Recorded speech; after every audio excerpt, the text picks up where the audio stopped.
세상에 떠도는 기묘한 괴담들. 첫 번째 이야기.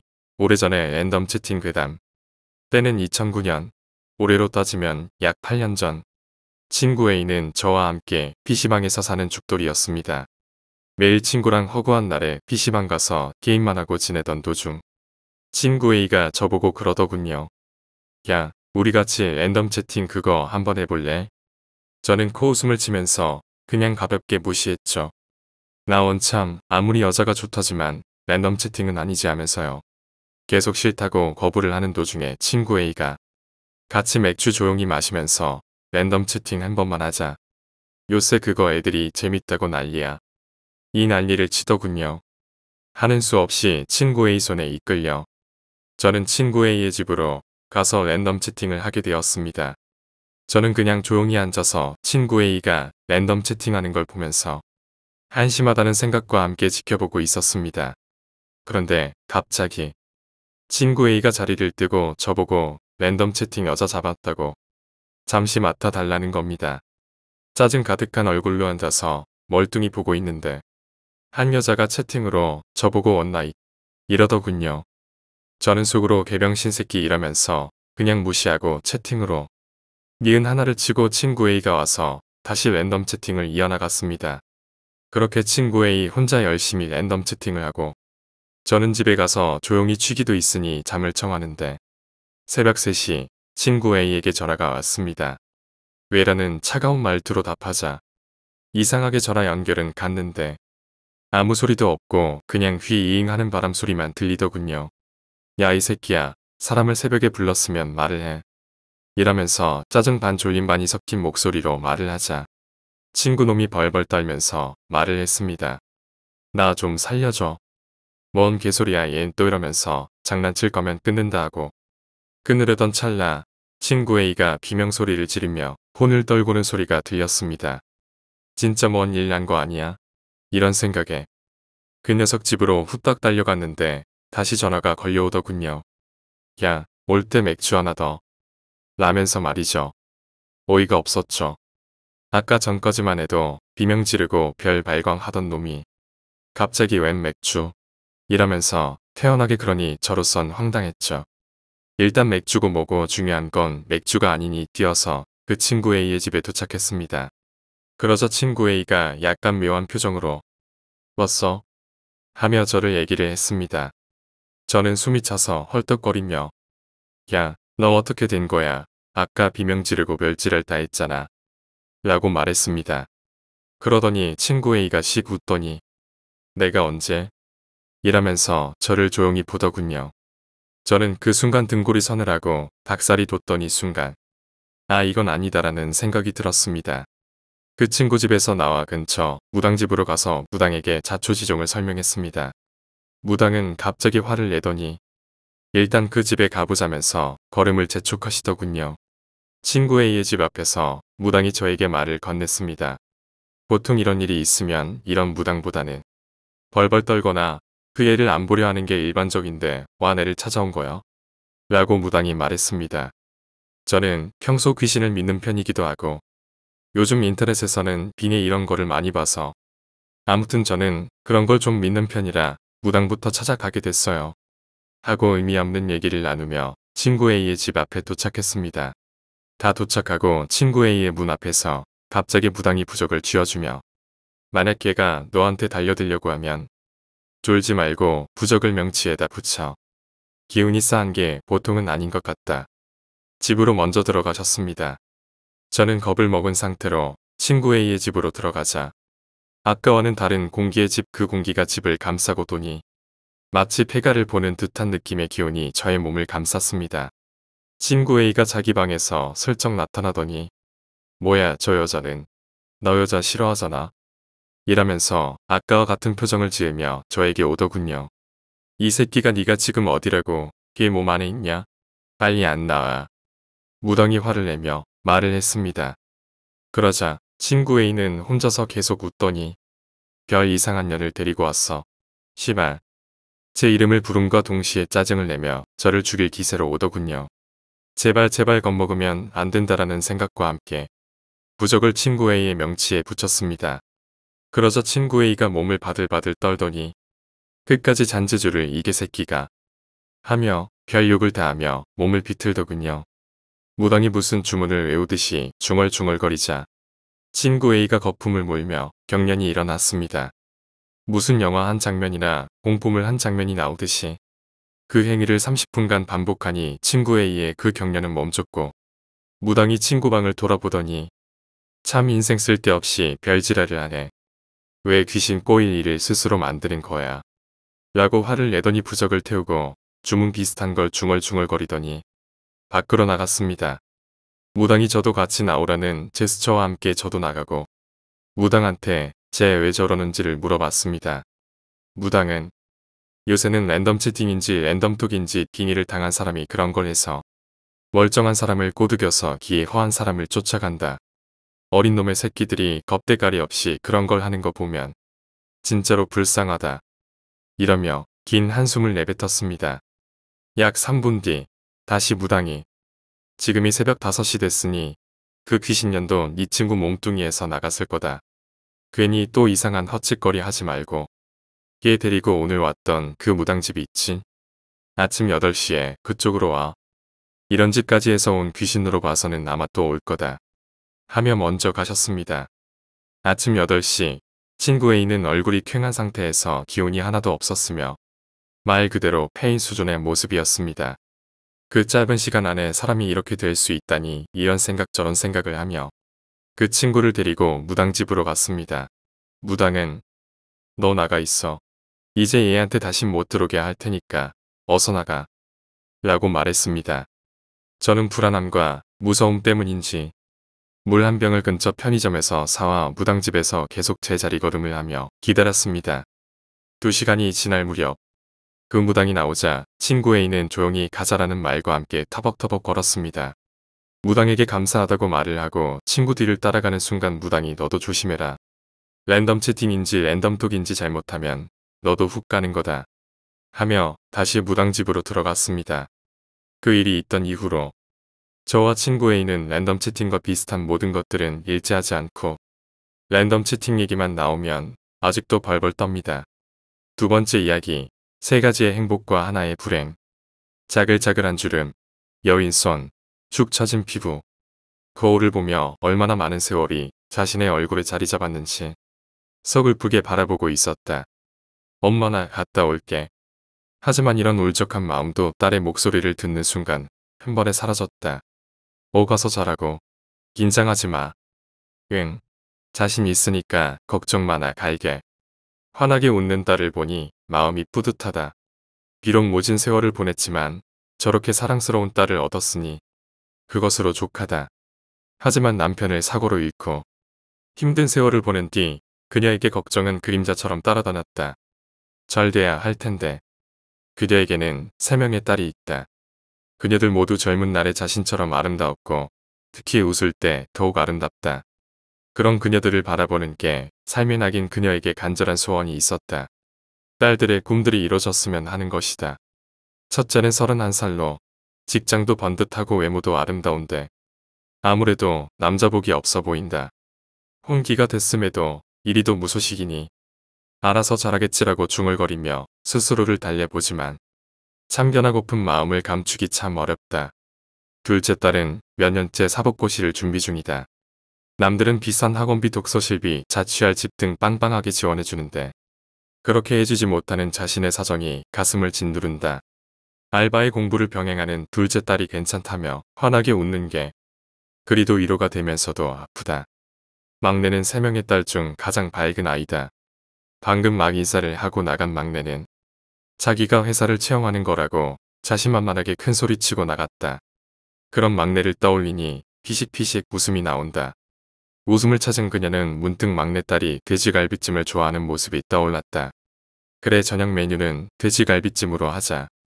그녀는 서둘러 대충 외투를 걸치고 시장으로 나섰다. 시장에 도착한 그녀는 신선한 재료를 고르던 중 어떤 이야기가 귓속으로 들어온다. 아이고, 그러니까 한번 가서 만나보래도 그 집 진짜 용하다니까. 신기하네요. 어제 최씨 댁이 아들을 유산했단 걸 알았지. 최씨네. 흥미가 생겼다. 그 집도 딸만 둘인데 아들을 유산했다니. 안녕하세요, 미희씨. 예빈 엄마 장 보러 왔어. 네, 그런데 우연히 듣게 됐는데 최신의 부인이 아들을 유산했었다고. 아니, 글쎄. 이야기는 이러했다. 최 씨와 부인이 딸의 수능 기원을 위해 굿을 보러 갔는데 무당이 최 씨를 보자마자 이런 말을 했다는 것이다. 기도를 해야 하는 상대가 잘 못됐어. 아들을 달래줘야지. 아니, 저희는 딸만 둘이 있는데. 어허. 엄마 사랑도 제대로 받지 못한 사내 아이가 있자는가. 그 아이가 자네 딸들을 질투하고 있어. 최 씨 부인은 출산 도중 죽어버린 자신의 아들을 떠올리며 울음을 터뜨렸고 무당의 권유로 아들을 위로하기 위한 제사를 지냈다. 참으로 놀랄 수가 없었다. 최 씨 부인이 아들을 유산했었다고 아무에게 말하지 않았었는데 신기한 건 그 이후로 최신의 딸은 수능을 잘 봐서 원하는 대학에 원서를 쓰고 있고 최신의 가게도 장사가 잘 된다는 이야기다. 그녀는 밤잠을 설치며 자신도 딸을 위해 이런 거라도 해보고자 하는 마음에 그 무당을 찾기로 결심했다. 며칠 뒤 딸들이 잘 됐으면 좋겠어요. 못난 부모 밑에서 잘 자라준 아이들입니다. 무당은 뚱한 표정으로 그녀를 응시하더니 입을 열었다. 자네 정말 괜찮겠나? 어떤 대가를 치르더라도 제 딸들의 행복이 곧 저의 행복입니다. 무당은 부적을 꺼내 무언가를 쓰더니 그녀에게 건네주었다. 딸들에게 행운이 올 거야. 하지만 원래 이것은 자네 딸들의 운명이 아니야. 이에 대한 값은 자네가 치러야 하네. 그 말씀은 딸에게는 인생을 바꿀 행복이 찾아오겠지만 자네에게는 불행이 올 걸세. 잘 생각해보게. 고민하는데 그렇게 오랜 시간이 걸리지 않았다. 하겠습니다. 부적을 주세요. 전 여태까지 잘 견뎌왔어요. 그렇게 부적을 건네받고 일주일이 지났다. 엄마, 완전 대박. 나 붙었어. 막내딸이 오랫동안 목표로 하던 회사에 합격했다. 대학교 졸업하자마자 구글 입사라니 꿈만 같았다. 집안을 방방 뛰어다니는 딸의 모습이 흐뭇하다. 얼마 뒤 첫째 딸이 집에 찾아오더니 웬 훤칠한 훈남을 데리고 왔다. 말 못해서 미안하다며 2년째 연애 중인 남자친구라고 했다. 남자친구는 잘난 첫째 딸에 맞는 사람이 되려고 몇 년 동안 노력했다며 자신이 하는 사업을 이야기해 주었다. 이 사업이 성공하기 전까지 자신을 일부러 소개하지 않은 거라며 이제는 당당하게 첫째 딸을 데리고 가겠다고 말했다. 그의 당당함과 자신감이 마음에 들었고 그녀는 결혼을 승낙했다. 이보다 더 기쁠 수 있을까? 요즘 불면증이 심해져 힘들긴 하지만 그녀의 딸들이 잘 되니 너무 좋았다. 그리고 얼마 뒤 드디어 둘째 딸이 사법고시를 합격했다. 그 어려운 사실을 집안의 도움 없이 해내고야 말았다. 자신에게 어떤 불행이 올까 두렵기도 하지만 이제 딸들이 다 성공했으니 더 바랄 게 없다. 그리고 막내가 해외로 떠나기 전날 밤 딸들 셋이 모두 모여 파티를 열었다. 분위기는 화기애애했고 서로 각자의 행운을 빌어주며 끝났다. 그리고 오랜만에 그녀는 편하게 잠들 수 있었다. 다음 날 아침 난자하는 붉은 피, 고통으로 일겨진 얼굴, 명 나간 얼굴 다 죽었다. 그녀의 딸들이 모두 죽었다. 누군가 칼로 여러 차례 찔러 죽였다.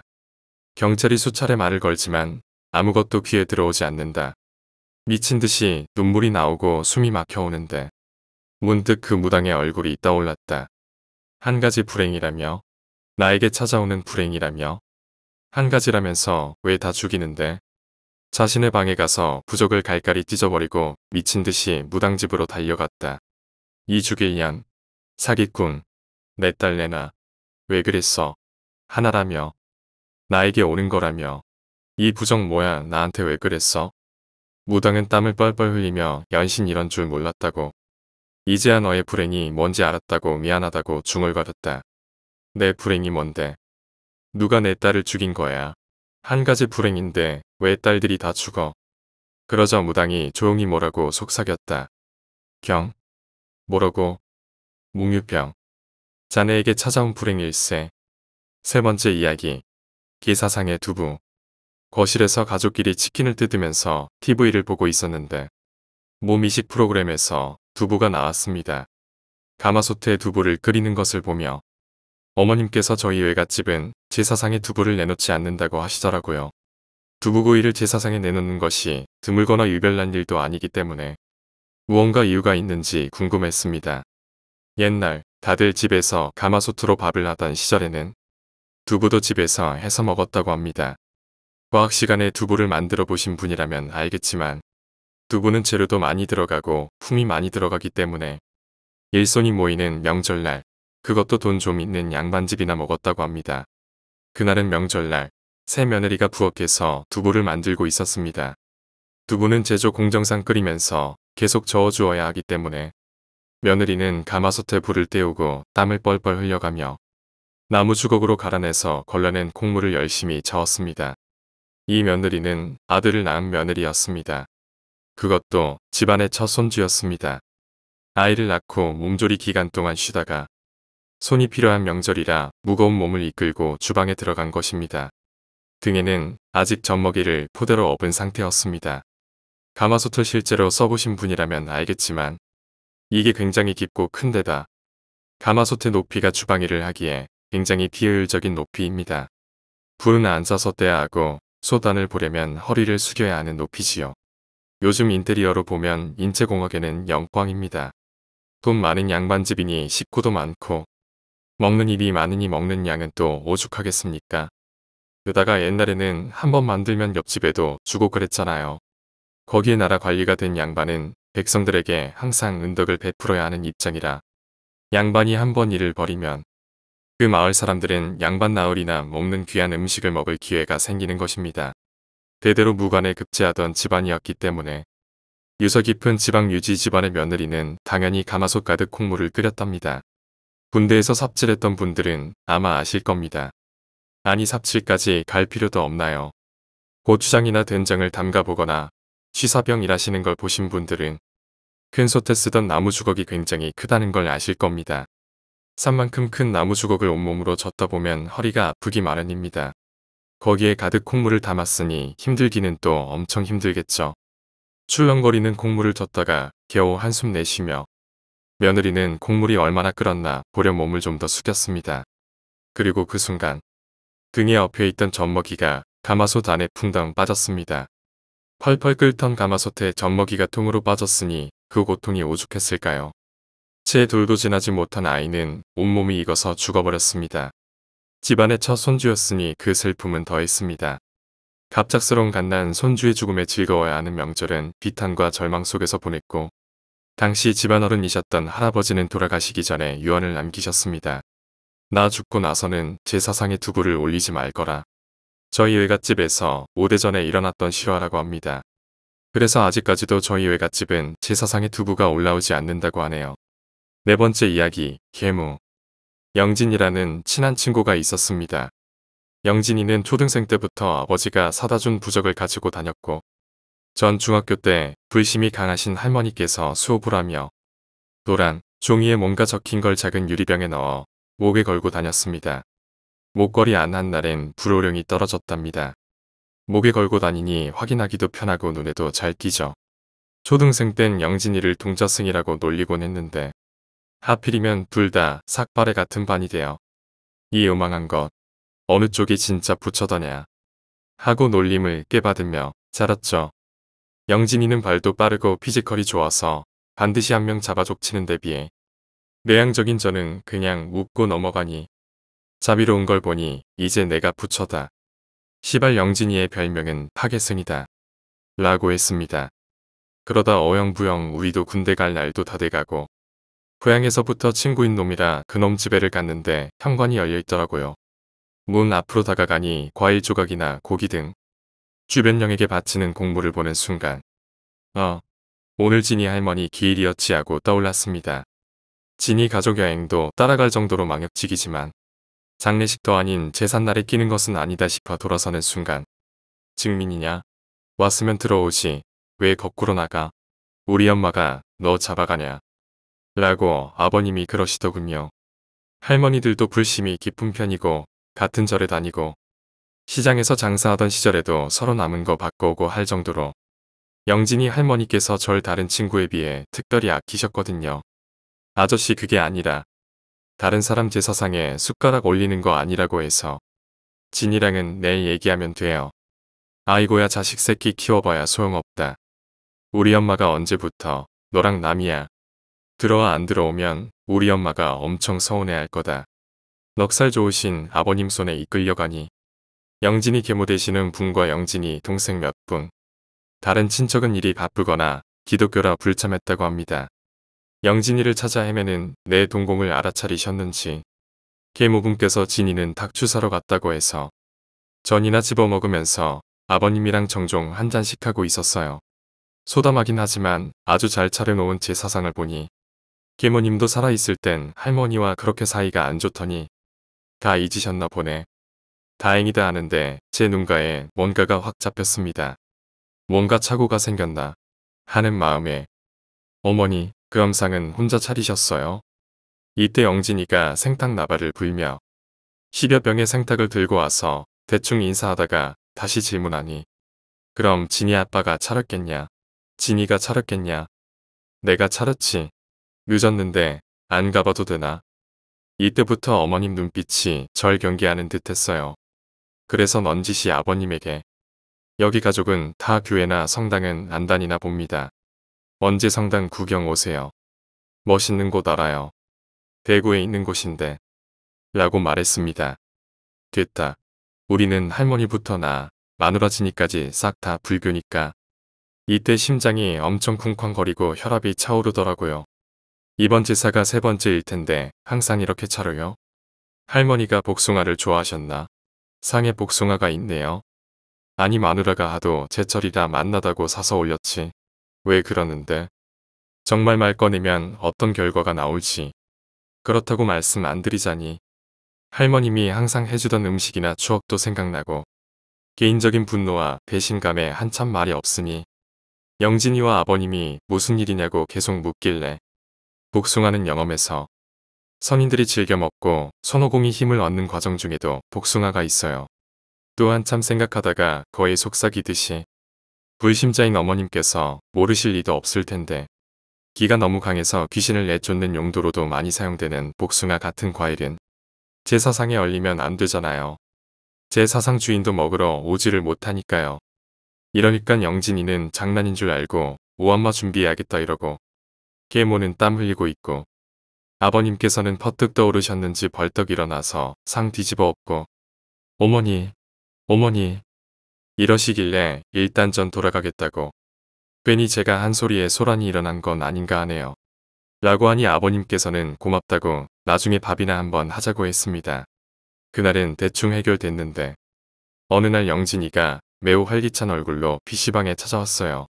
뭐가 그리 기분이 좋냐고 하니까 그때 그 사건으로 이혼하셨다고 합니다. 요즘은 생전에 망자가 좋아하던 피자나 케이크를 올리는 경우가 종종 있습니다만 복숭아는 올리면 안 돼요. 그동안 제 사상에 복숭아 올리면서 일종의 자기만 아는 복수를 하고 있었다니 조금 싸늘한 기분이었습니다. 5번째 이야기. 2번째 엄마. 우리 아빠. 그년이 죽였어.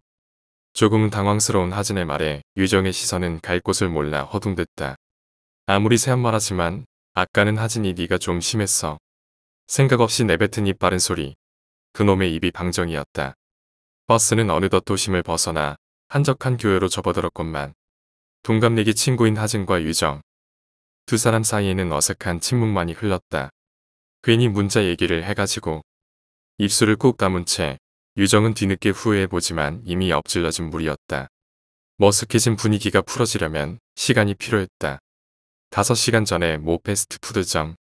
흥겨운 음악소리 사이로 지금은 쉬이 찾아보기 힘든 단음으로 된 휴대폰 벨소리가 울려 퍼지자 몇몇 사람이 비식조소를 머금었다. 엄마가 섬 그늘에 골 따라 가면으로 시작하는 익숙한 멜로디의 동요 때문이었다. 잠시 후 비품 정리를 위해 자리를 비웠던 하진이 창구에서 돌아오자 유정은 뭐가 계속 울리길래 봤더니 전화랑 문자가 계속 오더라라는 말과 함께 휴대폰을 내밀었다. 역시나 요즘은 도통 찾아보기 힘든 은색의 92G 폰이었다. 사람들의 시선이 창피했던지 하진은 급히 휴대폰을 갈무리하고는 구겨진 얼굴로 뒤돌아 버튼을 눌렀다. 같은 사람에게서 온 부재중 전화가 5통. 그리고 문자가 하나 와 있었다. 아무리 전화해도 받지 않아 문자 남긴다. 내가 말한 그 돈 마련해 볼게. 그러니 아르바이트 끝나고 집으로 오렴. 8시. 늦지도 이르지도 않게 8시. 잊지마 8시야. 꼭 시간 맞춰 오길 바래. 순호. 하지만 문제를 확인한 하진은 대뜸 인상을 구기며 소리쳤다. 미친년. 지가 뭔데 오라가라야. 평소 욕설은커녕 언성을 높이는 일조차 드문 하진이었기에 친구인 유정은 물론 애꿎은 계산대 앞 손님조차 놀라 두리번거렸다. 죄송합니다. 죄송합니다. 얘가 원래 이런 애가 아닌데. 유정이 연신 손님을 향해 사과하는 와중에도 하진의 흥분은 가라앉을 줄을 몰랐다. 그뿐인가 알바 중인 것도 잊은 채 곧장 어딘가로 전화를 걸더니 대뜸 악다구니부터 내질렀다. 당신 미쳤어? 저 되게 바쁜 사람이거든. 꼴랑 100만원 가지고 사람 귀찮게 하지마. 계좌 찍어줄 테니까 계좌로 붙여. 하진아 바쁜데 미안해. 그렇지만 꼭 만나야 돼. 만나자. 오늘 아니면 안 돼. 8시. 너 알바 7시에 끝나잖아. 끝내고 오면 8시. 8시에 맞출 수 있어. 그전엔 안 돼. 알았지? 하진의 엄마인 순옥이었다. 위정도 건너 들은 바가 있었다. 엄마지만 진짜 엄마가 아닌 새엄마. 그래서일까? 수화기 너머로 들려오는 순옥의 목소리에선 간절함을 넘어 애달픔마저 느껴졌지만 대꾸하는 하진의 음성은 냉랭하기 그지없었다. 시끄러워. 당신이 뭔데 오라가 아야. 내가 그날 분명히 얘기했지. 당신이랑 나 다시 만나는 날은 당신 죽는 날. 그 뜻뿐이라고. 보란듯이 가서 웃어줄 거야. 당신이 그랬던 것처럼 당신 영정에 대고 보란듯이 웃어줄 거라고.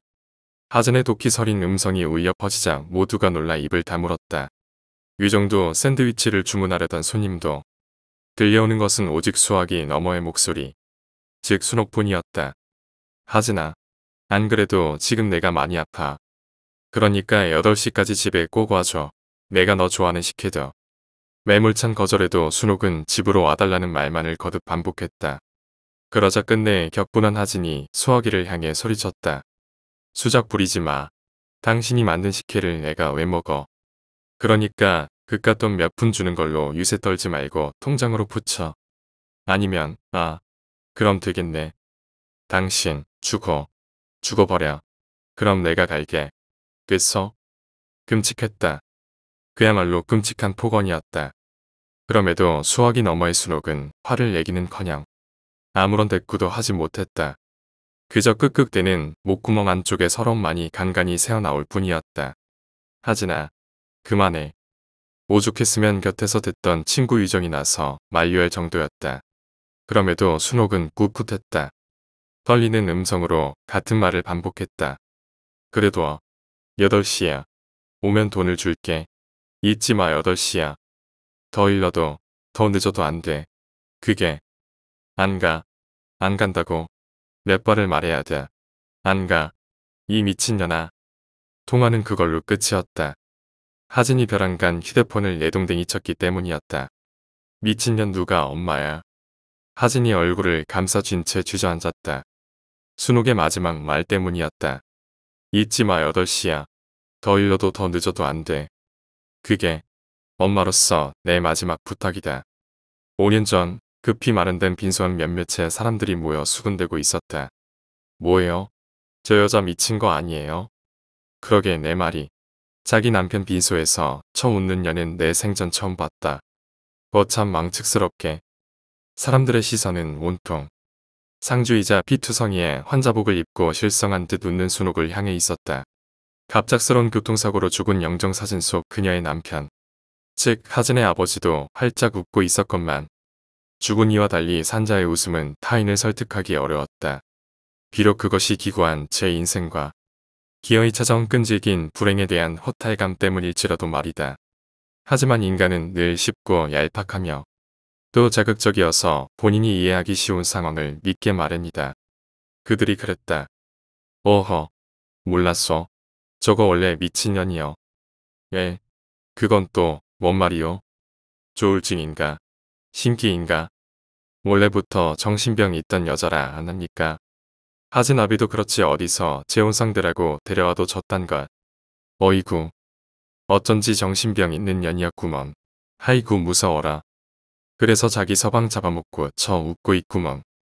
으이구. 내가 복창이 터져서 자기 서방을 잡아먹어요. 그건 또 뭔 말이래? 장서방 사고로 죽은 거 아니요? 아, 몰랐어. 저 년이 자살한다고 난리를 피워서 그거 살린다고 하진 아비가 급히 차를 몰다 빙판길에서 그 사달이 난 거 아니요?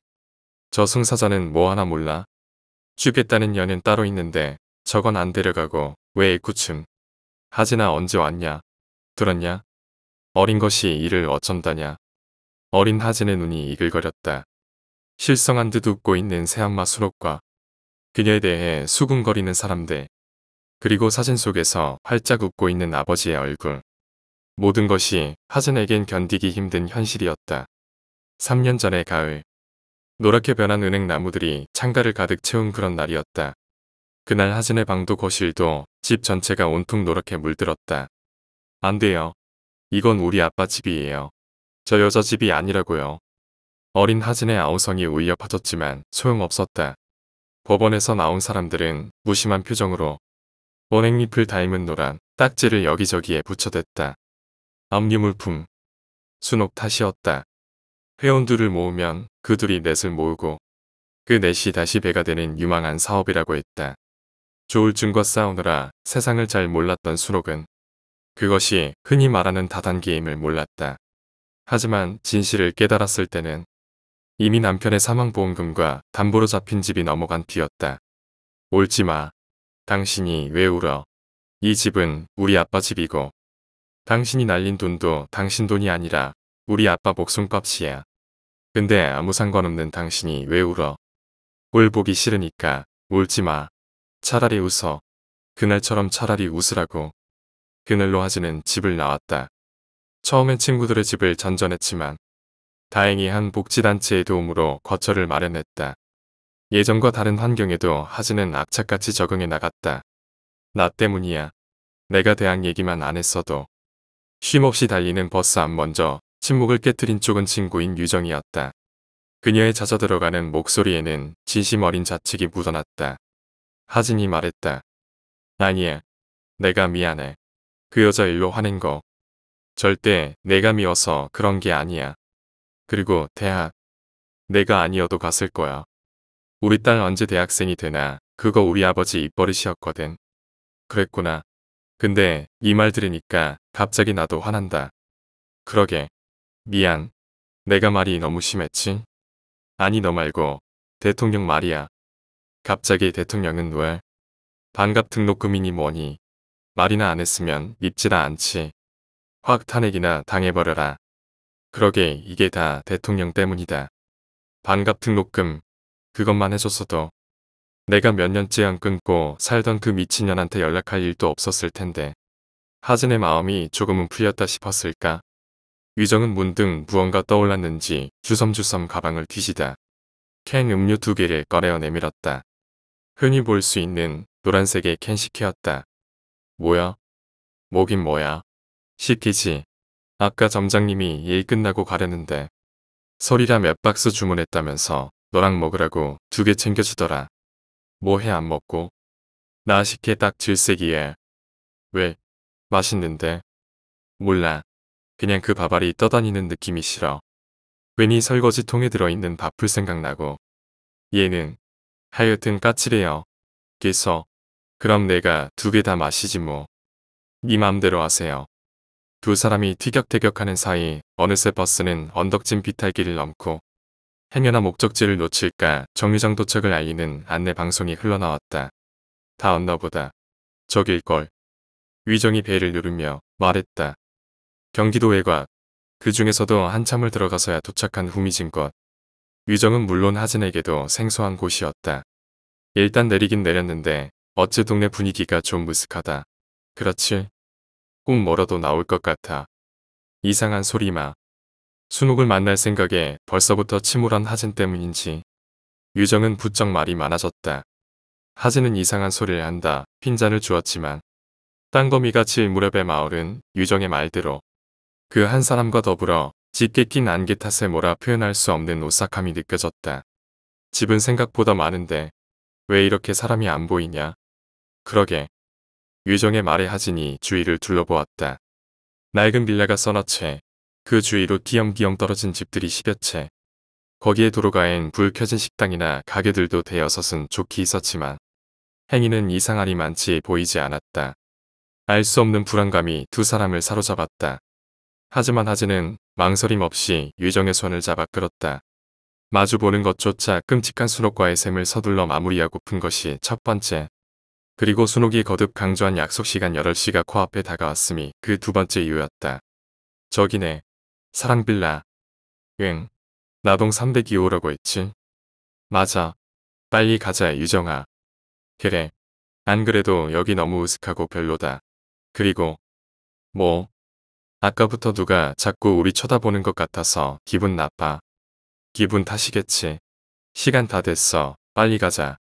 동네 자체가 협소해 순옥이 살고 있다는 빌라를 찾는 것은 어렵지 않았다. 다만 유정과 하진을 갸웃거리게 만든 것은 주변의 가로등이 모두 개어져 빌라 주변이 몹시 어둡다는 점과 쓰레기와 폐가구가 아무렇게나 늘어져 있어 집이 아니라 커다란 쓰레기장을 방불케 한다는 점 때문이었다. 이런데 사람이 어떻게 산다니. 유정이 계단 위까지 늘어진 쓰레기와 천장 위 구석구석 쳐진 거미줄을 보며 한마디 하자 하진도 조금은 굳은 얼굴로 말했다. 그래야 공평하지. 뭐가? 우리 아빠 죽게 만들고 우리 집 날려먹고 그녀는 이보다 더한 곳도 과분해. 하진의 굳은 표정에 유정의 표정도 따라 굳어져 갔다. 그렇게 터벅터벅 두 사람은 말없이 계단을 올랐다. 그 흔한 전등 하나 없어 액정이 실금이 가나진의 투시폰 불빛까지 동원돼야 했지만 쓰레기가 종종 발에 차이는 것 외에 큰 어려움은 없었다. 띵동, 띵동. 다소 신경질적이기까지 한 벨소리가 연거푸 울렸지만 순옥의 목소리는 들리지 않았다. 반응이 없는 건 물론이요. 인기척조차 없자 이번엔 유정이 나섰다. 저기요. 안 계세요? 저 하진이 친구 유정이라고 하는데요. 하진이랑 같이 왔어요. 아줌마. 안에 안 계세요? 역시나 반응이 없자 이제껏 꾹꾹 참아오던 하진도 끝내 참지 못하고 폭발하고야 말았다. 이럴 줄 알았어. 이 미친년. 이 정신병자. 뭐 8시까지 시간 맞춰. 분명히 나 골탕 먹이려고 이러는 거야. 100만원. 그걸로 사람 비참하게 만들려고. 양수로. 나와 이 미친년아. 너 안에 있지? 격분한 하진이 302호의 문을 걷어차며 거칠게 문고리를 잡아 돌렸다. 그때였다. 덜컹. 끼익. 낡은 철문이 기분 나쁜 소리를 내며 열리고 불 꺼진 적막한 실내가 눈에 들어왔다. 위정이 침을 꼴깍 삼키며 고개만 살포시 내밀어 말했다. 안 잠겼네. 안에 계세요? 안에 누구 있어요? 누군가를 부르기엔 모기소리처럼 작은 목소리였다. 그러자 이번엔 하진이 신발도 벗지 않은 채 성큼 안으로 들어가 현관 옆 전등 스위치를 찾아 켜며 말했다. 있긴 누가 있어. 그녀는 칠할병이 있어서 잘 때도 불 켜고 자는 년이야. 내 말 맞다니까. 그년이 나 골탕 먹이려고 먼 길 불러놓고 도망친 거라고. 수명이 다 안 돼 형광등이 깜빡였지만 흥분한 하진의 얼굴 위 분노는 가려지지 않았다. 그러자 귀에 눌린 유정이 역시나 기어들어가는 목소리로 대꾸했다. 그래도 혹시 모르니까 조금만 기다려보자. 응? 혹시 알아? 너 등록금에 보탤 100만원 마련하느라 여기저기 꼬러다니시는 지도. 퍽이나. 에이. 화 좀 그만 내. 뭔가 사정이 있겠지. 그리고 어차피 온 거니까 속는 셈 치고 안에 들어가서 조금만 기다려보자. 응? 하진아. 응? 알았어. 대신 딱 30분이야. 그래.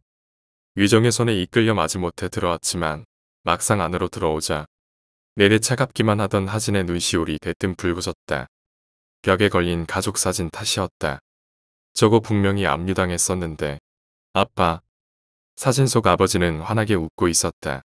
그녀의 아련한 기억 속 그날 그때처럼 문득 그날이 떠오르는 듯 하진이 눈을 감았다. 아빠는 있어. 싫다니까. 민망하게 갑자기 웬 가족 사진. 새엄마 때문이지. 새엄마는 이제 엄마라고 부르라니까. 미안해요 순옥씨. 하진의 아버지가 머쓱한 표정으로 사과하자 창백한 낯빛의 수록도 민망한 듯 손사래를 치며 말했다. 아니에요. 전 괜찮아요. 차차. 천천히. 저도 그 정도 각오는 했어요. 고마워 이해해줘서. 그리고 이런 말 하긴 그렇지만 오늘 사진 찍는 거 순옥 씨 때문 아니야. 그럼 뭔데? 우리 딸. 하루가 다르게 크니까. 이러다 훌쩍 커서 시집이라도 가버리면 어쩌나. 덜컥 겁도 나고 그리고 너 대학생 되기 전에 꼭 한 장 찍어둬야겠다고. 전부터 생각은 했었어. 어이구. 그놈의 대학생. 대학생. 아빠 딸 성적 간당간당한 건 알고 계시죠? 하지는 입술까지 뾰루퉁하게 내밀며 심술궂게 대꾸했지만 아버지는 그 모습마저 뭐가 그리 좋은지 한참을 껄껄껄 웃다 이내 말했다. 이놈 말하는 거 봐라. 지금은 네가 공부에 집중을 못하지만 아빠는 안다. 넌 절대 머리 나쁜 애가 아냐. 엄마 아빠가 얼마나 공부를 잘했는데. 그리고 너 대학 가는 건 아빠 소원이기도 하지만 죽은 네 엄마 소원이기도 해. 엄마 죽기 전에 아빠가 뭐라고 약속했는지 알아? 알죠? 알며. 우리 하진이 학사모 쓰고 찍은 사진 내 꼭 보여주리다. 아빠, 나 그 얘기 정말 귀에 못이 박히게 들었거든요. 이제 제발 그만. 말이나 못하면 아는 놈 성적이 그 모양이냐? 표정 좋네요. 이대로 찍겠습니다. 허름한 동네 사진관이었다. 함께 웃던 사진사 아저씨의 주름진 얼굴과 눈이 시리도록 환하게 터지던 플래시까지. 하진의 기억 속엔 모든 것이 생생하건만 눈을 뜨자 보이는 것은 곰팡이 쓴 벽과 깜빡이는 형광등뿐이었다. 하진아 괜찮아? 응, 괜찮아. 정말 괜찮아. 괜찮다며 손사래를 치는 하진의 뺨 위로 또르륵 눈물이 맺혀 흘렀다. 그러자 안쓰러움에 따라 고개 숙인 유정이 돌연 무언가를 발견하고 소리쳤다. 이거 뭐지? 편지인가? 뭐가 잔뜩 쓰여 있는데? 이거 혹시 너희 새엄마가 너 보라고 써놓으신 거 아냐? 어디 줘봐. 하진이 종이를 건네받았다. 유정의 말대로 하진이 보아라로 시작하는 장문의 글이었다. 비록 하진은 미친년, 돈이나 놓고 가지 라고 투덜대긴 했지만 차분히 순옥이 남긴 편지를 읽기 시작했다. 하진이 보아라. 마지막으로 꼭 한번 내 얼굴을 보고 싶었지만 그럴 수 없으리란 걸 알기에 이렇게 글렀어. 대신함을 이해해주기 바란다. 하진아. 내가 많이 믿지? 너를 내 배로 낳진 않았지만 내 아버지와 결혼한 그 순간부터 나는 누가 뭐래도 하진이 엄마였고 피 한 방울 섞이지 않아도 충분히 좋은 모녀가 될 수 있다 믿었어. 비록 너는 나를 쉽게 받아들이지 못했지만 죽은 엄마에 대한 너의 사랑이 얼마나 깊고 단단한지 알기에 맹스코 한 번도 원망한 적이 없다. 게다가 아버지를 죽게 만들고 가상까지 탕진한 내가 무슨 낯으로 너를 볼 수 있겠니? 미친년 왜 또 지랄이야. 하진의 미간이 구겨졌다. 편지의 한쪽 귀퉁이도 하진의 이마처럼 꼬깃하게 구겨졌다. 조금 늦었지만 이제와 용기 내어 사과한다. 미안하다 하진아.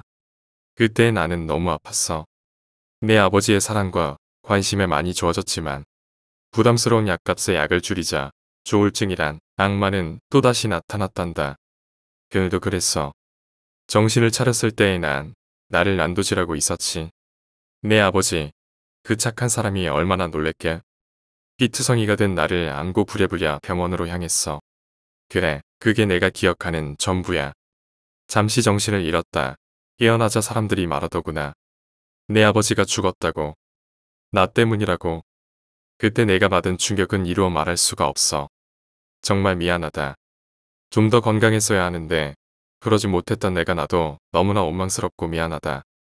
그렇게 내 아버지가 죽전하는 한층 더 막막해졌단다. 조울증이란 병 때문에 세상과 벽을 쌓고 살아온 내게 우리 두 식구 건사하는 일은 결코 쉬운 일이 아니었어. 누군가는 말했어. 피 한 방울 섞이지 않은 너와 나는 남이다. 지금이라도 늦지 않았으니 새 출발을 해라.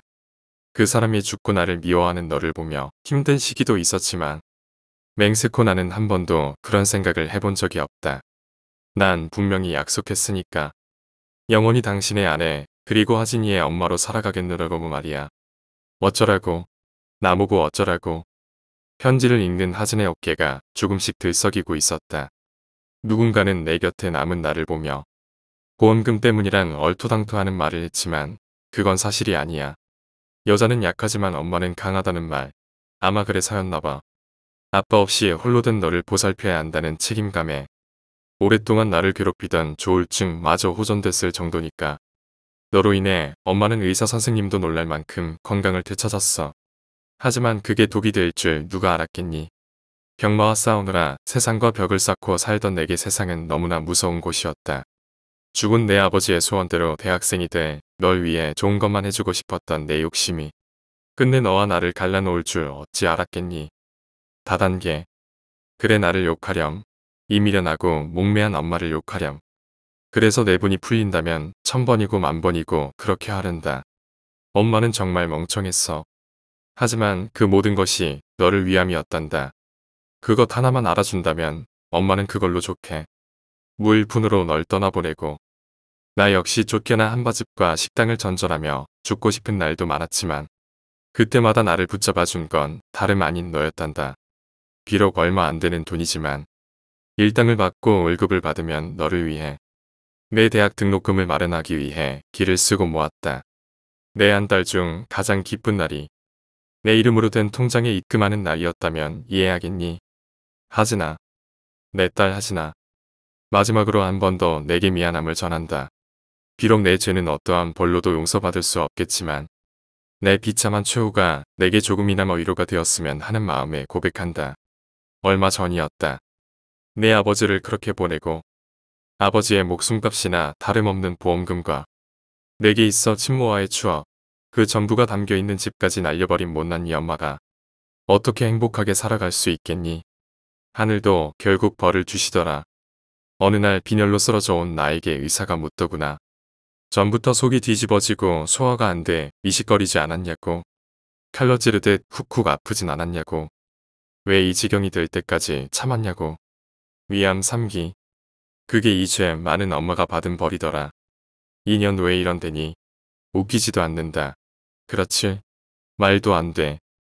위암이라니 누가 그런 돈 필요하대. 하진이 믿을 수 없다는 듯 도리질치며 물었지만 유정은 이미 할 말을 잃고 훌쩍이고 있었다. 의사는 안쓰러운 얼굴로 보는데 엄마는 너무나 기쁘고 고마웠다. 내가 죽으면 너희 아버지처럼 보험금이 나오겠구나. 그럼 그 돈으로 우리 하진이 대학 등록금도 하고 집도 하나 얻을 수 있겠구나. 그 생각에 어찌나 감사하고 고마운지 눈물이 핑돌 지경이었다. 그래서 엄마는 그 길로 달려가 제일 비싼 보험을 들었다. 하지만 그마저도 엄마의 착각이자 무지의 소치였다. 보험사 말이 이미 위암 판정을 받은 나는 위암으로 죽어도 보험금이 나오지 않는다더라. 화가 나 이 자리에서 목을 매 죽어도 나오지 않냐 따져 물으니 자살해도 보험금이 나오지 않는다. 그 말만 하더라. 엄마 참 미련한 사람이지. 그래. 그러니까 다단계에 빠져 아빠 보험금도 날린 거지. 급히 사정해봤지만 이미 납입된 보험금은 돌려줄 수 없다더라. 게다가 이미 3개월이 넘게 불입돼서 금액도 커져 있었어. 그래서 결국 엄마는 나쁜 생각을 하고야 말았다. 누군가 나를 죽여준다면 하진이 내 몫으로 보험금이 나올 거라는 그런 생각을 말이야. 하여 별별 생각을 다 해봤지만 남의 손에 죽는다는 것이 보통 일이 아니더구나.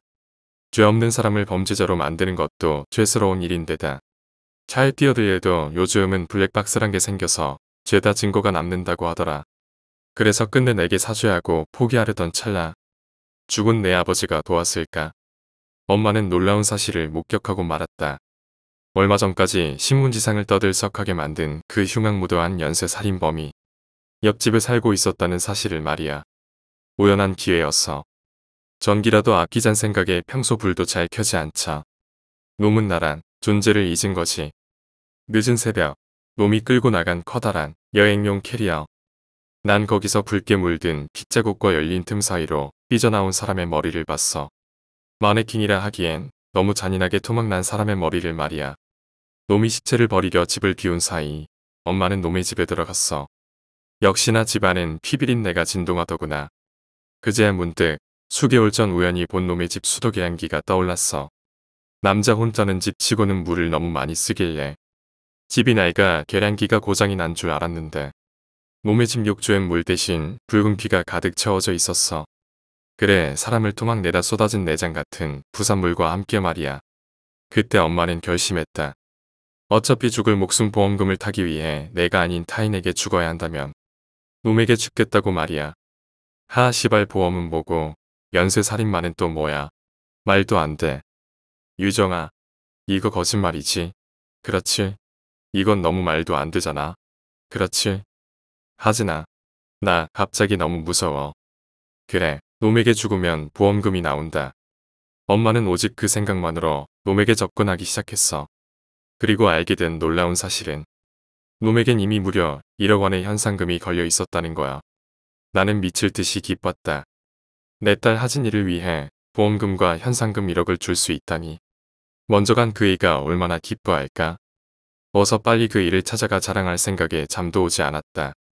하진아, 이 말을 전하는 것이 너에게도 또 나에게도 너무나 힘든 일이겠지만 어쩜 내가 이 편지를 읽고 있을 때쯤 엄마는 이미 아빠를 만나러 가고 있을지도 모르겠다. 하진아, 이거 진짜일까? 이게 사실이면 우리 빨리 도망쳐야 하는 거 아냐? 겁에 질린 유정이 떨고 있는 하진의 손을 움켜쥐며 물었다. 하지만 그 순간 낡은 편지지 위 휘갈겨 쓴 글자 몇이 아스라이 번져갔다. 어느새 뚝뚝 떨어지기 시작한 하진의 눈물 때문이었다. 얼마 안 남았어. 마저 읽어야 돼. 미련한 년, 멍청한 년, 누가 그딴 돈 필요하대. 그렁그렁해진 눈시울을 훔치며 하진은 편지지를 넘겼다. 놈을 쫓기 시작한 지 벌써 일주일. 어찌 알았는지 최근엔 놈도 나를 의식하는 게 느껴진다.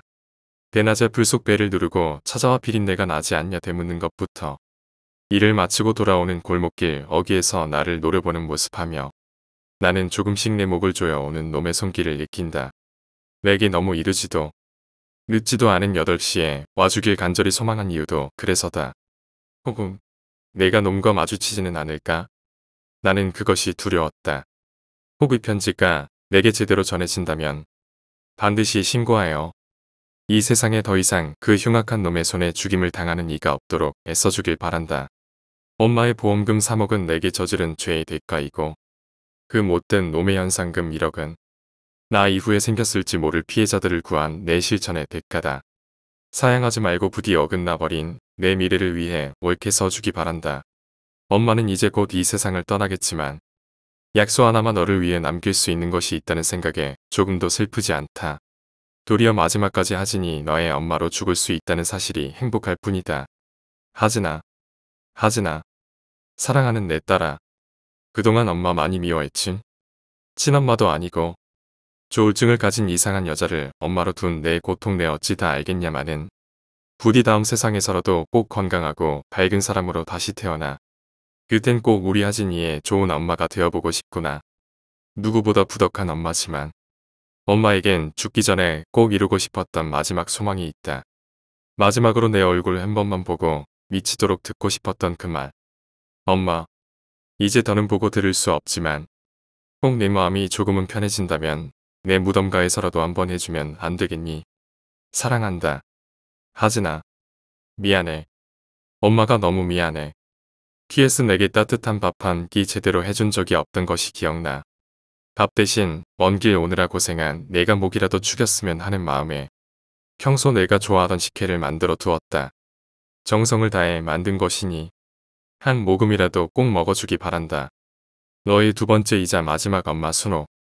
궁소리와 함께 하진이 무너져 내린 것은 이미 번져있는 편지의 마지막 줄을 읽은 후였다. 유정도 함께 주저앉아 아지를 위로했다. 나쁜 년, 누가 그렇게 해달래? 내가 죽으란다고 진짜 죽으면 어쩌냐고. 식혜 같은 거 필요 없어. 좋아하지도 않는다고. 하진아, 울지마. 끌어안고 오열하는 두 사람의 앞에는 식혜가 반쯤 차 있는 페트병이 놓여 있었다. 신고하자. 얼마나 울었을까. 겨우 정신을 차린 하진이 눈물 범벅이 된 얼굴로 품 안에서 휴대폰을 꺼내 들었다. 위정도 그제야 정신을 차렸던지 앞에 놓인 식혜를 집어 들고 일어나려던 찰나였다. 그 순간 일어서려던 유정이 돌연 비명을 내지르며 뒤로 넘어져 엉덩 방아를 찧었다. 경악과 공포에 찬 유정의 얼굴에 휴대폰을 든 하진의 눈동자도 휘둥그레졌다. 왜 그래? 저기. 위정이 가리킨 곳. 그곳은 순옥의 집 안방이었다. 내내 닫혀있던 문은 어느새 활짝 열려있고 그 안엔 온통 피로 범벅이 된 시체 한 구가 덩그러니 놓여 있었다. 숱은 적지만 길고 단아한 머리, 가녀린 몸, 그리고 주름지고 창백한 손. 단박에 시체의 주인이 누구임을 깨달은 하진이 또 한 번 무너졌다. 휴대폰은 바닥에 떨어지고 겁에 질려 얼어붙은 두 사람을 향해 누군가 걸어 나왔다. 어이구 이걸 어쩌나. 눈물겨운 모녀 상봉의 현장을 내가 다 망쳐놔서 말이야. 검은 옷에 낡은 야구 점퍼와 모자를 눌러쓴 20대 후반의 사내였다. 그는 날카로운 눈매로 두 사람을 훑어본 뒤 곧장 굳어버린 두 사람 사이를 스치고 지나 현관 앞에 섰다. 그리고 문을 잠갔다. 비로소 그의 입가에 자리 잡은 비릿한 미소. 분명 생면부지의 사내였지만 하진과 유정은 그가 누구인지 충분히 알고 있었다. 두 사람의 거칠어진 호흡과 정신없이 떨려오는 몸뚱이가 말하고 있었다. 그가 바로 그 끔찍한 서남부 연쇄 살인 사건의 범인란 것. 어이쿠, 많이들 놀라셨어요. 와서 울고 짜고 하는 거 내내 지켜본 보람이 있네. 역시 임팩트는 누가 나오냐 보단 어떤 순간에 등장하냐. 라니까. 그는 뭐가 그리 즐거운지 큰 소리를 내며 웃었다. 마치 가벼운 게임을 하듯 편안한 얼굴이었다. 그것은 그가 커다란 칼을 손에 쥐었기 때문이었지만 한편으론 지금까지 수없이 숙련되어 왔던 행위에 대한 자신감 때문이기도 했다. 한참을 웃어대던 그가 말했다. 아가씨, 하진이라고 했나? 왜? 신고하게. 급히 휴대폰을 주워든 하진의 시선에 눈부심이 스쳤다. 그의 손에 든 칼이 형광등 불빛을 반사해냈기 때문이었다. 신고, 야, 하려면 하라고. 의외의 반응에 놀란 하진이 당혹스러운 눈빛을 보내자 그가 말을 이었다. 칼보다 내가 누르는 일일이. 그게 더 빠를 것 같다 생각하면 누르라고. 난 자신 있어. 황야의 무법자 알지? 옛날 서부 영화라 모르려나. 어차피 죽는 건 마찬가지겠지만.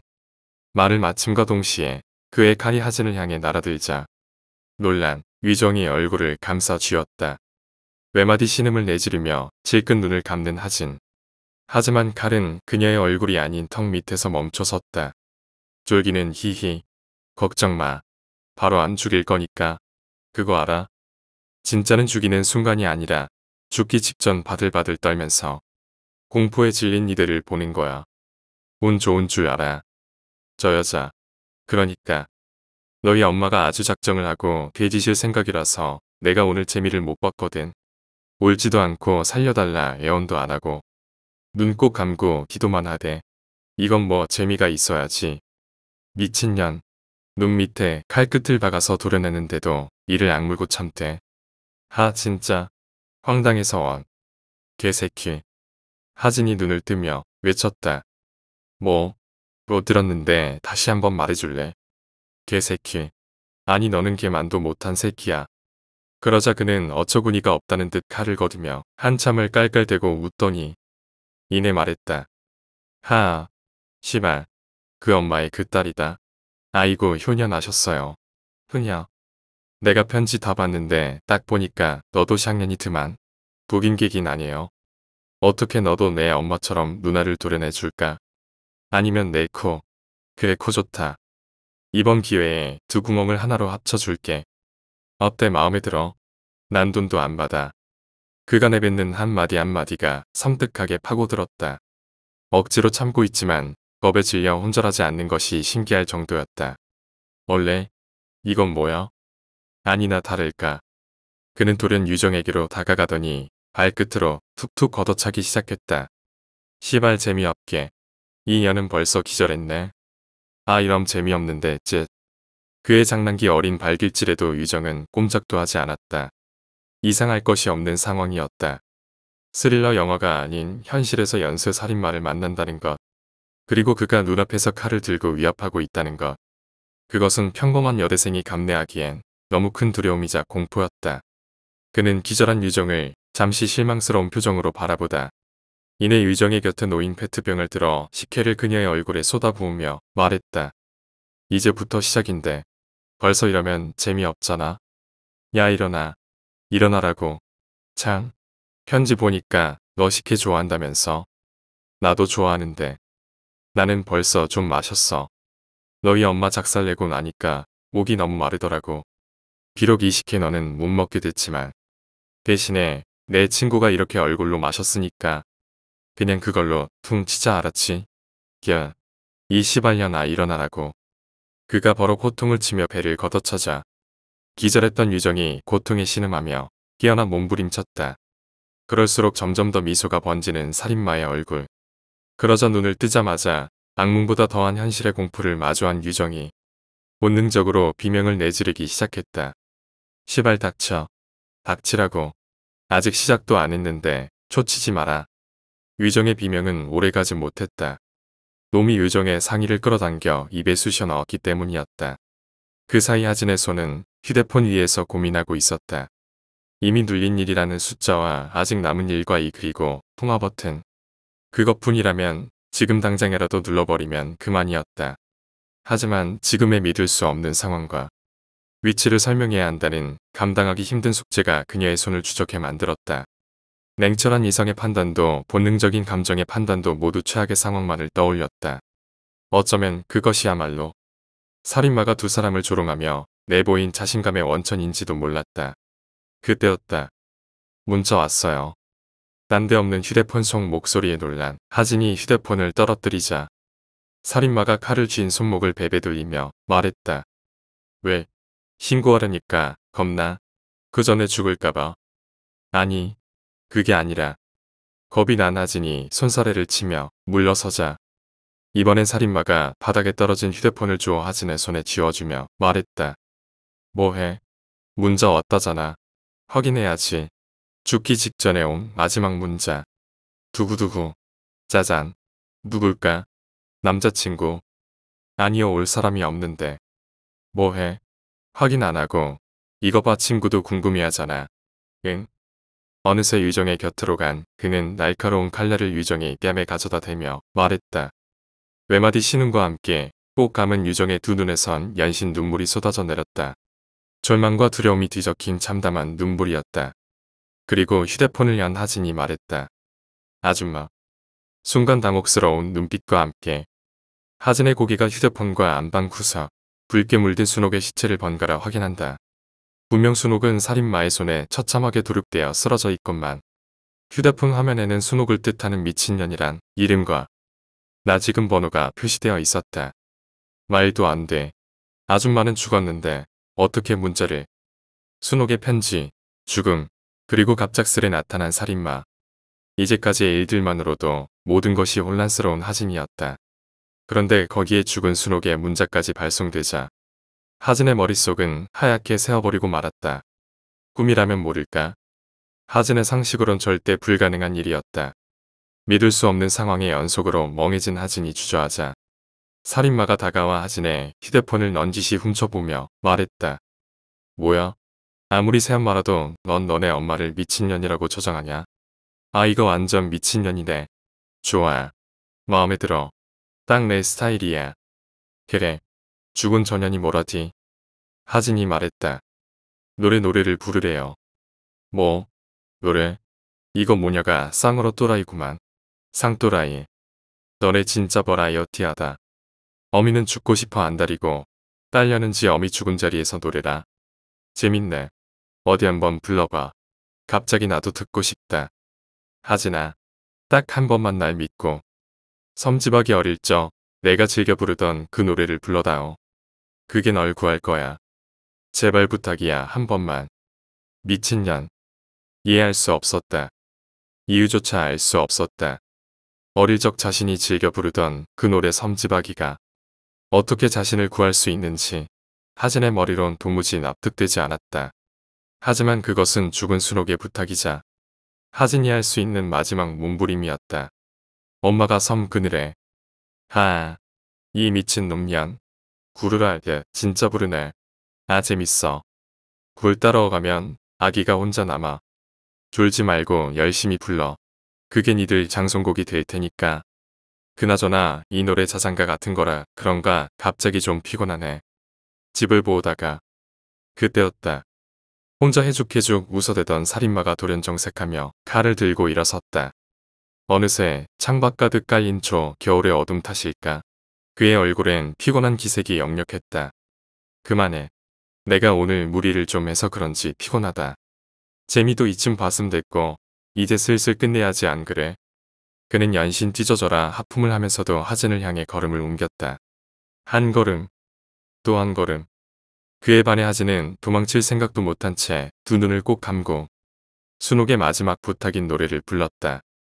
엄마가 불러주신 차장 노래에 아시바 그만하라고 805 흐흐흐 너는 주둥이부터 찢어야겠다. 한 걸음 또 한 걸음 살인마가 하진의 앞에 섰다. 살려주세요. 제발 살려주세요. 위정의 간절한 애원을 비웃기라도 하되 그의 손이 칼을 고쳐 잡았다. 그의 두 눈이 희고 가녀린 하진의 목덜미를 훑는다. 잠이 흑흑흑 죽어 이샹년 높이 들리는 그의 칼 그리고 마지막 소절을 노래하는 하진 그붑니다. 그리고 쿵 문자 왔어요. 날카로운 비명소리 하나가 찢어져라 울려 퍼졌다. 긴급특보입니다. 경기도 서남부 일대를 공포에 떨게 했던 연쇄살인마가 바로 오늘 체포됐습니다. 검경합동본부는 긴급 브리핑을 열고 경기도 화성에 위치한 모 빌라에서 그간 세간을 떠들썩하게 만들었던 서남부 연쇄살인마로 추정되는 유력한 용의자 28세의 남성 고모 씨를 체포했다고 발표했습니다. 합동본부는 추가 조사가 필요할 것으로 보이나 검거 당시의 현장 상황과 소지하고 있던 흉기로 미루어 고모 씨가 범인임을 100% 확신한다고 밝혔습니다. 연쇄살인마, 이름만 들어도 끔찍하시죠? 조금 전 9시 그 흉측한 살인마가 체포되었다는 소식에 대한민국이 발칵 뒤집어졌는데요. 더 놀라운 사실은 그 살인마를 체포하는데 결정적인 역할을 한 사람이 올해 21살의 예비 대학생, 그것도 여성이라는 사실입니다. JTO 단독 보도입니다. 늦은 밤 비가하는 여성들을 주로 노려 한때 경기도를 공포에 떨게 만들었던 연쇄살인마 고 씨. 증거를 거의 남기지 않는 완벽주의와 주로 비가 오는 밤에 활동하던 특성 탓에 자칫 연구 미제 사건이 되는 건 아닌가 하는 우려를 낳았던 그가 바로 오늘 9시 경기도 화성에서 체포되었습니다. 하지만 더 놀라운 사실은 경찰이 신고를 받고 출동했을 때는 이미 그가 완전히 제압당한 상태였고 그를 체포하는데 결정적 기여를 한 사람이 바로 21살의 여성이라는 사실이었습니다. 새누리당 현직 의원이신 장X님 발언하십시오. 이번에 체포된 연쇄살인마 고민철의 사이코패스 테스트 결과 몇 점이 나왔는지 아세요? 지금 우리 사회는 이런 위험 요인들에 대한 대비가 전혀 안 되어 있다 이 말입니다. 그뿐입니까? 지금 전국적으로 치료 또는 관리되고 있지 못한 정신병력의 환자가 몇인 줄 압니까? 조울증, 우울증, 환자는 해마다 늘어나는데 누가 무엇으로 그들로부터 우리를 보호할 겁니까? 이보세요. 장 의원님. 지금 그 발언 문제 있습니다. 살인마 고민철은 사이코패스입니다. 그런 인간과 아무 문제 없는 정신병력의 환우들을 동일선상에 두고 이야기하신다는 게 말이나 됩니까? 그 얼마나 무례하고 치졸한 발언입니까? 사이코패스나 뭐나 결국엔 다 똑같은 정신병자들 아닙니까?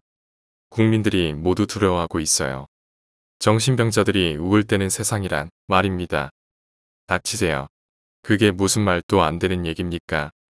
그들은 치료와 보호가 필요한 대상이지 관리를 빙자한 격리가 필요한 대상이 아닙니다. 어허. 그런 안이한 태도가 흉악무도한 사이코를 방치하게 만든 겁니다. 제가 이 두 눈으로 똑똑히 봤습니다. 살인마 고민철의 과거 병력 기록 말입니다. 정신과 치료를 받은 기록이 있다고요. 장 의원님 개인의 의료 기록은 명백한 개인정보보호법 위반입니다. 보실 수도 없지만 보셨다면 어디서 봤습니까? 지금 이 자리에서 밝히십시오. 뭐 그게 증권가 찌라시에서였나. 뭐 암튼 위험한 존재라 이겁니다. 장 X. 오물쩍 넘어가지 말고 확실히 발겨. 봤어 안 봤어. 표 X. 너 깡패야. 국민에겐 알 권리가 있어. 어디서 감히 품위 더 없이. 내가 학교를 운영해봐서 안다고. 그것들 다 똑같은 것들이야. 네. 토론이 조금 과열된 것 같습니다. 두 분 모두 발언 멈춰주시고요. 누가 봐도 연약하기 그지없는 21살의 예비 대학생 장모양과 김모양. 그들이 끔찍하기 이를 데 없는 연쇄살인마를 만난 건 어제 저녁 8시 무렵이었습니다. 어머니의 연락을 받고 찾아간 집. 하지만 장모양의 어머니는 이미 잔인하게 살해당한 후였습니다. 이미 신원이 탄로 난 살인마와 연약한 두 여학생. 누가 봐도 불을 보듯 뻔한 절체절명의 상황을 이겨낼 수 있었던 건 따뜻한 어머니의 모정과 마지막 순간까지 희망을 잃지 않았던 두 학생의 용기 때문이었습니다. 경찰은 이틀 후 오전 10시 서울경찰청 본관에서 연쇄살인마 고모 씨의 체포에 결정적 기여를 한 공로로 제보자 장모양에게 현상금 1억 및 공로패를 수여하기로 결정했습니다. 오먼센 씨 단독 연쇄살인마 제보자 장모양이 숨겨진 인생 역정. 불운한 장모양의 사정 알려지자 언론을 비롯한 인터넷, 독지가들의 온정의 손길이 이어져 국내 굴지의 보험사 A보험은 절차상의 문제는 있지만 약관상의 중대한 위반은 없다 판단하여 살인마 검거에 일조한 장모양에게 어머니의 사망보험금 3억 원과 회사 차원의 격려금 5천만 원, 그리고 사내 모금을 통해 별도 마련한 1천만 원을 포함 총 3억 6천만 원을 지급하기로 결정했다고 밝혔습니다. 대한민국이 뜨거웠다. 전국을 공포로 몰아넣었던 서남부 연쇄살인 사건의 주요 용의자가 체포되었다는 사실도 그랬지만 죽은 수록과 딸 하진의 기고한 이야기 역시 호사가들이 입방아를 찍기에 더없이 좋은 소재였다. 세계 각국의 언론도 앞다투어 살인마 고민철의 검거와 순옥, 하진 모녀의 이야기를 대서특필했다. 하진은 죽은 어머니의 보험금 3억은 물론 한 푼의 세금도 붙지 않는 현상금 1억, 그리고 이와 같은 소식을 전해 들은 대학 측의 배려로 전학기 전액 등록금을 받으며 대학에 입학할 수 있게 되었다. 유정아, 괜찮아? 아직도 그날의 두려움이 가시지 않았던지 병실 안에 유정은 창백한 얼굴로 누워 있었다. 여타의 부상은 없었지만 정신적인 충격이 큰 탓이었다. 유정은 아직도 시이 진정이 되지 않는다는 표정으로 하진을 바라보며 말했다. 나야, 괜찮지. 아직도 심장은 좀 두근대지만 넌 괜찮아? 응. 표정은 어둡지만 하진은 괜찮다는 듯 고개를 끄덕였다. 난 아직도 그게 꿈 같아. 악몽. 다시는 꾸고 싶지 않은 그런 꿈. 나도 그래. 그렇지만 사실이지. 하진은 대답 대신 말없이 고개를 끄덕였다. 그러자 유정이 조금은 의아한 듯 고개를 갸웃거렸다. 유정이 아는 하진은 원래부터 말수가 적고 어두운 아이였다. 얼굴 위 드리운 그늘은 그때와 지금 별반 다를 것이 없건만 어딘가 달라진 분위기를 느끼는 유정이었다. 근데 하진아, 너 조금 변한 것 같아. 내가? 아니야, 전혀. 아니야. 뭐랄까. 조금은 어른스러워졌달까. 얘는 진짠데. 약간의 어색한 침묵이 흐르고 이번엔 하진이 먼저 말을 꺼냈다. 나 그때 많이 놀랐다. 나도야. 내가 얼마나 놀랬게. 아니 그거 말고. 그건 뭐? 내가 마지막에 지른 비명. 자 그거에 놀라서 하마터면 신고도 못하고 너 따라 같이 기절할 뻔했어. 뭐? 너 지금 나 놀리는 거지? 참. 그나저나 그때 정말 어떻게 된 거니? 그 있잖아. 그 살인마가 너 죽이려고 달려들었을 때 있잖아. 넌 섬지박이 그 노래 부르고. 난 그때 너무 놀라서 눈 가리고 비명 지르다가 그대로 졸도했잖아. 대체 그 다음에 어떻게 된 거야? 응? 그거. 그래. 그거. 비밀. 뭐? 야. 너 혼난다. 나 칼 가져올 거야. 장난이야. 참. 나 가볼 데 있는데. 너무 오래 있었다. 우리 유댕이. 많이 놀랐지? 몸조리 잘하고 내일 퇴원이라면서. 퇴원하고 보자. 모레가 경찰서 가서 표창장 받는 날이니까 잊지 말고. 하진이 유정의 볼을 잡아당기며 장난기 어린 표정으로 이야기하자. 답답해진 유정이 제가 베고 있던 베개를 집어던지며 말했다. 야, 장하진. 너 끝까지 얘기 안 해줄 거야? 그때 어떻게 된 거냐니까. 유정이 역정을 내자. 하진은 여전히 장난스러운 표정으로 유정의 궁금증을 풀어주는 대신 자신이 쓰던 투지폰을 던지며 말했다. 받아. 엥? 이걸 왜 놔줘? 나 빵빵한 5G 폰으로 새로 개통했거든. 번호는 010으로 바뀐 거 대본 똑같아. 그래서 이거 놔주는 거야. 이거 뭐에 쓰라고? 아니 안 줘.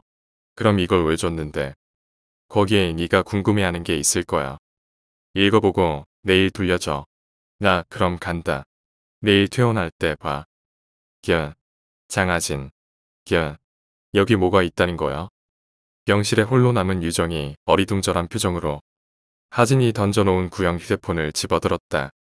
20시 30분. 하진아, 딱 한 번만 날 믿고 섬지박이 어릴 적 내가 즐겨 부르던 그 노래를 불러다오. 그게 널 구할 거야. 제발 부탁이야 한 번만. 21시. 하진아 엄마야, 엄마가 쓰던 구형 핸드폰엔 예약 문자 발송 기능이 있는데 이게 잘 되는 건지 모르겠구나. 부디 앞서 보낸 문자 내가 꼭 받아봐야 할 텐데. 지금은 7시가 안 된 시간이지만 내가 이 두 번째 문자를 볼 때면 아마 9시가 되고 모든 일은 끝나 있을 거야. 내게 줄 편지를 쓴 뒤 엄마는 덜컥 겁이 났다. 놈이 나를 죽인 뒤 과연 그냥 갈까? 혹시나 우리 하진이를 해치는 건 아닐까? 두렵고 무서웠다. 놈이 나를 죽인 걸로 만족한다면 좋겠지만 그건 온전히 내 욕심에 불과하다는 걸 알았어. 그래서 고심했다. 그때 문득 놈에 대해 조사하던 중 본 쓰레기 봉투가 떠오르더구나. 술과 안주, 대부분 그런 것들이었지. 대부분 그때그때 기분 내키는 대로 바뀌는 듯했지만 딱 하나 바뀌지 않는 것이 있었어. 그래, 바로 식혜였다.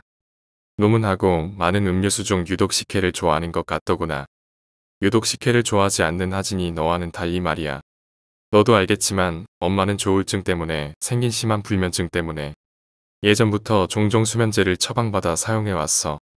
그리고 마침 얼마 전 바보같이 알아보지도 않고 덜컥 보험료를 납입해버렸다는 사실을 알았을 땐 죽을 요량으로 먹지 않고 그것을 모아두었지. 어쩌면 너무 막연한 상상일지도 몰라. 놈이 나를 죽이고 너까지. 하지만 엄마인 나는 어떻게든 할 수 있는 데까지 너를 지켜주고 싶었다. 그래서 놈이 좋아하는 식혜에 수면제를 타서 놓아두었어. 그리곤 혹시 놈이 볼지도 모를 편지에도 식혜에 대한 이야기를 써두었지. 어차피 넌 식혜도 좋아하지 않으니 먹을 리 없다는 생각에서 말이야. 혹 먹는다 해도 조금 잠드는 것뿐이니 괜찮을 거라 생각했어. 하지만 지금도 내 바람은 놈이 나를 죽인 후 너와 절대 마주치지 않는 것이다. 부디 죽은 내 아버지가 끝까지 너를 지켜주기를 바라고 또 바란다. 하진아, 엄마는 이제 떠날 채비를 한다. 베란다 너머의 창문으로 불 켜진 내 집을 기웃거리는 놈의 모습이 보인다. 내가 자신의 정체를 알고 있는 줄도 모르고 힐끗힐끗 엿보며 다가오는구나. 지금 잠시 불빛에 반짝인 저 물건은 아마도 칼일까? 하지만 두려움은 없다. 죽음은 아주 오래전부터 내가 꿈꾸어 오던 것이니까 말이다. 내 아버지를 만나지 않았다면, 또 내가 없었다면 아마도 난 더 오래전에 죽고 없었을지도 몰라. 그래서 더 감사하다. 하지나 이제 시간이 얼마 남지 않은 것 같다. 계단을 오르는 놈의 발소리가 들린다. 많이 사랑했다. 이제 아주 긴 시간이 되겠지만 60년, 아니 70년이 흐른 뒤에라도 내 모습 잊지 말고 저 세상에서라도 다시 만나게 되면 그땐 꼭 말해주겠니? 엄마, 그리고 사랑한다고 말이야. 사랑해 우리 딸. 안녕. 문자를 읽어 내려가던 유정이 침대에 머리를 묻고 무너졌다. 그리고 조금은 떨어진 곳, 인적 드문 야산. 두 개의 짙푸른 봉분과 이제 막 흙을 덮은 듯 붉은 황토색의 봉분 하나가 있는 곳. 그곳에 누군가 엎드려 울고 있었다. 차려입은 예쁜 옷에 흙이 묻는 것도 모른 채, 곱게 단장한 얼굴 위 화장이 번지는 것도 잊은 채, 엄마, 그리고 사랑의 두 마디에 목매어 우는 아이가 있었다. 때마침 휴대폰에 벨이 울리고 익숙한 동요 하나가 흘러나왔다.